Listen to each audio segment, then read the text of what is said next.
Hello students, myself Suripta Das, Assistant Professor, the Graduate School College for Women, Jamshedpur. Today in Planning and Economic Development, our topic is New Industrial Policy, नई औद्योगिक नीति. ये BCom honours semester 3 का एक subject है. New industrial policy of the government. ये जो नए औद्योगिक नीति, ये इसमें बहुत सारे सेक्टर को जोड़ दिया गया है. Public sector, private sector, joint and cooperative sector, small medium and large medium industries. एक तरह से इंडस्ट्री में बहुत सारे इंडस्ट्रीज़ में बहुत सारे चेंजेस लाए हैं. It emphasize the national significance and the financial development strategy. Financial development बहुत सारे स्ट्रेटेजी बनाया गया है ताकि जो लेवल है, जो इंडस्ट्रियल लेवल वो हाई तक पहुंच सके, सबको प्रॉफिट मिल सके. It also explain the government's policy towards industry, their establishment. ये क्या है, गवर्नमेंट्स की क्या पॉलिसी है इंडस्ट्री को लेके, उसके बारे में आप लोग को बताया जा रहा है. फंक्शनिंग क्या है, हाउ टू वर्क इंडस्ट्री, कैसे वो प्रोग्रेस करते हैं, कैसे मैनेज किया जाता है, फॉरेन कैपिटल एंड टेक्नोलॉजी को कैसे यूज़ किया जाता है, लेबर पॉलिसी क्या है, टैरिफ पॉलिसी क्या है. This all are included in new industrial policy of the government. The industrial policy of India has determined the pattern of financial and industrial development of the economy. The industrial policy revealed the socio-economic and political philosophy of development. On July 2491, Government of India announced its new industrial policy. Before that जो policy थे उसमें कुछ ना कुछ problem थे, जिसके चलते क्या हो रहे थे कि डेवलपमेंट उतना नहीं हो पा रहा था. सो 2491 को नए औद्योगिक नीति को लाया गया. जो कमी थी, जो पुराने पॉलिसी में जो कमी थी, उसको दूर कर किया गया. Of the industrial structure of the country that had develop in 4 decades, raise industrial efficiency to the international level. एक इंटरनेशनल लेवल तक लेके जाना था. ठीक है, कोई भी नेशनल काम नेशनल लेवल को इंटरनेशनल लेवल ले जाने के लिए बहुत सारे जो रेस्ट्रिक्शन थे उसको कम कर दिए गए हैं. इसी के बारे में आगे हम लोग डिस्कस करेंगे. पहले हम लोग देख लेते हैं कि न्यू इकोनॉमिक पॉलिसी 91 के क्या ऑब्जेक्टिव्स है, क्या उद्देश्य है. पहला पॉइंट क्या है, the main objective to launch new economic policy in 91 are as follows. The main objective was to plunge Indian economic into the field of globalisation and to give it a new drive on market orientation. Market orientation में बहुत सारे changes लाया गया. इसको international level तक पहुंचाना था.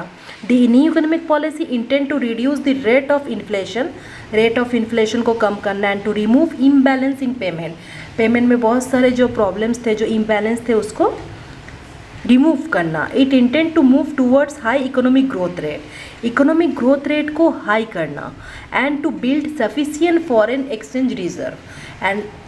Exchange reserve sufficient build करना. Okay, new economic policy aim to economic stabilisation and to convert the economic policy into a market economy. पहले क्या होता है, ये लोग ऐसे पॉलिसीज थे जिसके चलते इकोनॉमी डेवलप नहीं हो पा रहा था. बहुत सारे रेस्ट्रिक्शन थे, कंडीशन थे, जिसके साथ बिजनेस करना इम्पॉसिबल था. हो तो रहा था लेकिन वो एक लेवल तक क्रॉस नहीं कर रहा था. इसलिए अननेसेसरी जो भी रेस्ट्रिक्शन थे उसको कम कर दिया गया, या फिर आप लोग बोल सकते हैं कि रिमूव कर दिया गया. New economic policy wanted to permit the international flow of goods. इसमें क्या है, इंटरनेशनल फ्लो को लाया गया. Service, capital, human resource, not only in Indian national level, it is also international level, that is goods, service, capital, human resource and technology without many restriction. हर चीज़ को use किया जा रहा है विदाउट रेस्ट्रिक्शन. इसमें पहला जो वर्ड आप लोग देख रहे हैं वो है लिबरलाइजेशन, उदारीकरण. ये क्या है, it is vital element of contemporary economic policy in India and other part of the world also, based open the idea that the removing restriction on domestic economic activity. जो डोमेस्टिक एक्टिविटीज़ में जो restriction थे उसको remove करना, as well as on the trade relation with other countries के साथ भी जो ट्रेड्स बिजनेस है उसमें भी जो बहुत सारे रेस्ट्रिक्शन है उसको रिमूव कर दिया गया है. That has a beneficial impact, और उसका बहुत अच्छा इम्पैक्ट हमारे इकोनॉमी को आर्थिक व्यवस्था को मिला है। Liberalisation constitute one of the basic element of the new economic policy, एक न्यू इकोनॉमिक पॉलिसी के एक बेसिक एलिमेंट्स है, which the Indian government launch in middle of the year 91। Other significant aspect of the policy are privatisation of the public sector, globalisation and market friendly state. इसके अलावा उदारीकरण के अलावा और निजीकरण, वैश्वीकरण को भी लाया गया है। The main thrust of new economic policy is liberalization. The principle of the policy is that the greater freedom to be given to the business person. Business person को अच्छे से अच्छे freedom देना of any industry, कोई भी industry, trade of business, and that governmental control on the same be reduce to the minimum. और इसमें government का जो कंट्रोल था वो कम कर दिया गया है। इसका क्या पर्पस है, क्या उद्देश्य है? The purpose of the liberalization was to dismantle the excessive control framework that reduced the freedom of enterprise over the years. पहले गवर्नमेंट के इतने सारे रूल्स रेगुलेशंस थे जिसके चलते क्या होते थे, बिजनेस को हाई लेवल में लेके जाना थोड़ा प्रॉब्लम हो रहा था, तो उसमें बहुत सारे चेंजेस लाए गए, रेस्ट्रिक्शन को ख़त्म कर दिया गया। The country had develop a system of licence. पहले लाइसेंस बहुत सारे लगते थे, अब कुछ ही उद्योगों को छोड़ के बाकी को करने के लिए लाइसेंस नहीं लगते। The name of the new economic policy was to save the business person from unnecessary harassment. बहुत सारे अननेसेसरी हैरेसमेंट में ही बहुत सारे टाइम वेस्ट हो जाते थे, उसको कम कर दिया गया है। फीचर्स क्या है, विशेषताएं? Capital market open for private entrepreneur. Private entrepreneur जो होते हैं उन लोग के लिए कैपिटल मार्केट ओपन हो गया है।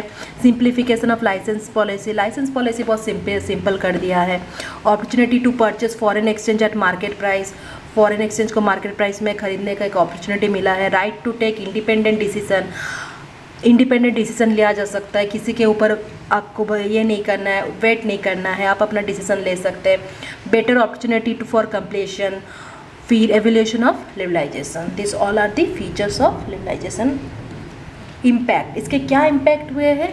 बहुत पॉजिटिव इम्पैक्ट हुए हैं। पहला, इंक्रीज इन एम्प्लॉयमेंट, बेरोजगारी को कम किया गया, फिर रोजगार मिलने लगे। अराइवल न्यू टेक्नोलॉजी, बहुत सारे न्यू टेक्नोलॉजी डेवलपमेंट हुए हैं। Development of infrastructure, identity at world level तक पहुंचाया गया है इंडस्ट्रीज़ को। इंक्रीज आर करेंसी वैल्यू जो पहले लो लेवल में तब इंक्रीज़ हुआ है। जीडीपी ग्रोथ, हम लोग का ग्रॉस डोमेस्टिक प्रोडक्ट जो है वो इंक्रीज़ हुआ है। Increase consumption and adaptation of new lifestyle. Increment in competition बहुत ज़्यादा हो चुका है अभी। Increment in foreign investor. अब हम लोग बात करेंगे deregulation. What is deregulation? Is heated issue for many government and giant businesses since last many decades. Huge number of economic both in developed and developing countries have deregulated their banking system. एक तरह से deregulate करना, फिर से कुछ उसमें changes लाना। अगर मान लीजिए पुराना सिस्टम काम नहीं कर रहा है तो क्या करेंगे? आपको सिस्टम को चेंज करना ही होगा। जब तक आप सिस्टम चेंज नहीं करेंगे ये वर्क नहीं होगा। कॉन्सेप्ट ऑफ डीरेगुलेशन क्या है? Management studies have demonstrated that deregulation is the procedure to eliminate or reduce state regulation. Every industry has definite rules. हर एक इंडस्ट्री का अपना एक रूल्स होता है एंड रेगुलेशंस होता है दैट मस्ट फॉलो, वो उसी को फॉलो करके काम करता है। This rules are created by the industry association. ये रूल्स क्रिएट कौन करते हैं? इंडस्ट्री के जो एसोसिएशन के जो मेंबर्स होते हैं वो लोग इस रूल्स को क्रिएट करते हैं, साथ में गवर्नमेंट का भी इसमें रोल होता है। Deregulation occur when the government pull back from the industry a bit, therefore losing its grip on a particular rules and regulations. Purpose क्या है डीरेगुलेशन का? The purpose of deregulation is a permit to a particular industry to raise greater competition. इसमें competition को और ज़्यादा किया गया है।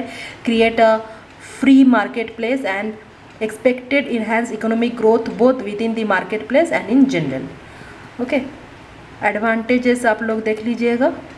अब हम लोग बात करेंगे निजीकरण, प्राइवेटाइजेशन में क्या है? Is strongly related with the phenomenon of globalisation and liberalisation. Management scholar describe privatisation as the transfer of control of ownership of economic resource from public sector to private sector. इसमें आप public sector से private sector को बहुत सारे ownership मिल जाते हैं जिससे कि आप अपने उद्योग को अपने हिसाब से चला सकते हैं।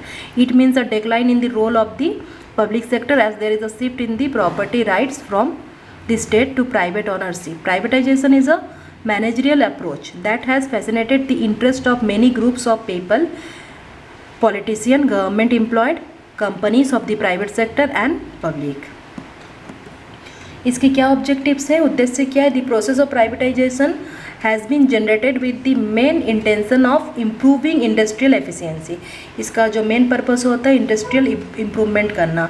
It also want to make the public sector able efficient companies. It also has aimed to ensure proficient utilization of all types of resources. All types of जो resource है उसको अच्छे से अच्छे तरीके से यूज़ करना, ठीक है, plus human resource also. Privatization insists on the government to concentrate on the areas such as education, administration and infrastructure and to give up the responsibility of looking after business and running industries. It is expected to strengthen the capital market by following appropriate trade policies. Privatization can be three prominent types. इसके 3 types है. Delegation, government keep hold to responsibility and private enterprise handle fully or partly they deliver product and services. Second क्या है? Disinvestment, government surrender the responsibility. इसमें government अपने responsibility को surrender कर देता है. Displacement क्या है? The private enterprise expand and gradually displace the government entity. Privatisation in India में इसके बहुत अच्छे इम्पैक्ट है और इसका रिजल्ट भी बहुत अच्छा है. बहुत सारे सिस्टम में इम्प्रूवमेंट हुए हैं, इन एम्प्लॉयमेंट में इंक्रीमेंट हुआ है, जीडीपी ग्रोथ रेट इंक्रीज हुआ है इसमें. अब हम लोग बात करेंगे globalisation. It is the process of interaction and integration among people, companies and government world wide. Same है. इसमें क्या है कि एक इंडस्ट्रीज़ को इंटरनेशनल लेवल में लेके जाना. मतलब जब अदर्स कंट्री के साथ बिजनेस करता है तो करना है तो वहाँ पे भी बहुत सारे रेस्ट्रिक्शन होते थे तो उसको भी कम कर दिया गया या बहुत सारे रेस्ट्रिक्शन को ख़त्म कर दिया. इसलिए अभी कोई भी बिजनेस को आप इंटरनेशनल लेवल पे लेके जा सकते हैं. It has grown due to advances in transportation and communication technology, the increase global interaction come the growth of international trade ideas and cultures. इन इंडियन इकोनॉमी में इसका क्या इम्पैक्ट है? Indian economy is changing drastically after urbanisation and globalisation. बहुत ज़्यादा changes हो गए हैं इंडियन इकोनॉमी इसके चलते. और influence in forming the basic framework of the economy. Advantage, in simple में हम लोग एडवांटेज डिस्कस कर लेते हैं. Increase in employment, same international level में रोजगार मिलने लगा है अभी. इंक्रीज इन कंपनसेशन और हाई स्टैंडर्ड ऑफ लिविंग. जो स्टैंडर्ड ऑफ लिविंग है वो भी हाई हो चुका है. तो आप लोग इससे रिलेटेड नोट्स बना लीजिएगा. टॉपिक हम लोग का क्या है? New industrial policy 91. उसमें उदारीकरण, निजीकरण और वैश्वीकरण के बारे में समझा दिए हैं. आप लोग अपना नोट्स रेडी कर लीजिए. Thank you.